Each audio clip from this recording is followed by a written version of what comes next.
ದರ್ಶನ್ ಕೇಸ್ನಲ್ಲಿ ಸಚಿವರ ಒತ್ತಡಕ್ಕೆ ಸಿಎಂ ಡೋಂಟ್ ಕೇರ್ ಅಂದಿದ್ದಾರೆ. ಏನೇ ಇದ್ರೂ ತನಿಖೆ ಆಗಲಿ ಅಂತ ಸಿಎಂ ಸಿದ್ದರಾಮಯ್ಯನವರು ಹೇಳಿದ್ದಾರೆ. ಯಾವ ಒತ್ತಡಕ್ಕೂ ಮಣಿಯಲ್ಲ, ನೋ ಕಾಂಪ್ರಮೈಸ್ ಅಂತ ಅಸ್ತ್ರ ಪ್ರಯೋಗ ಮಾಡಿದ್ದಾರೆ. ತನಿಖೆ ಸಮರ್ಪಕವಾಗಿ ನಡೀತಾ ಇದೆ, ತಪ್ಪು ಸರಿ ಗೊತ್ತಾಗುತ್ತೆ, ಯಾರೊಬ್ಬರ ರಕ್ಷಣೆಗೆ ನಿಲ್ಲೋದು ಬೇಡ ಅಂತ ಸಂದೇಶ ರವಾನೆ ಮಾಡಿದ್ದಾರೆ. ರೇಣುಕಾಸ್ವಾಮಿ ಹತ್ಯೆ ಕೇಸ್ನಲ್ಲಿ ದಿಟ್ಟ ಹೆಜ್ಜೆಯನ್ನ ಇಡ್ತಾ ಇದೆ ಸರ್ಕಾರ. ನೋಡಿ, ಇದೊಂದು ಹೈ ಪ್ರೊಫೈಲ್ ಕೇಸ್ ಆಗಿದ್ರಿಂದ ಸಹಜವಾಗಿ ಸಾರ್ವಜನಿಕರಿಗೂ ಕೂಡ ಇದ್ರ ಬಗ್ಗೆ ಸಾಕಷ್ಟು ಅನುಮಾನ ಮತ್ತು ಆತಂಕನೂ ಕೂಡ ಇತ್ತು.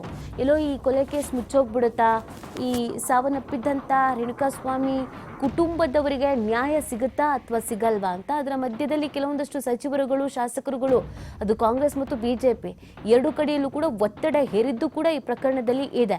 ಹಾಗಾಗಬೇಕು, ಹೀಗಾಗಬೇಕು, ಆ ಸೆಕ್ಷನ್ ಹಾಕಬೇಡಿ, ಈ ಸೆಕ್ಷನ್ ಹಾಕಬೇಡಿ ಅಂತ. ಅದು ಯಾವುದಕ್ಕೂ ಕೂಡ ಸಿಎಂ ತಲೆ ಕೆಡಿಸ್ಕೊಂಡಿಲ್ಲ. ಏನು ತನಿಖೆ ನಡಿಬೇಕೋ ಆ ತನಿಖೆ ನಡೀಲಿ ಅಂತ ನೇರವಾಗಿ ಹೇಳಿದ್ದಾರೆ.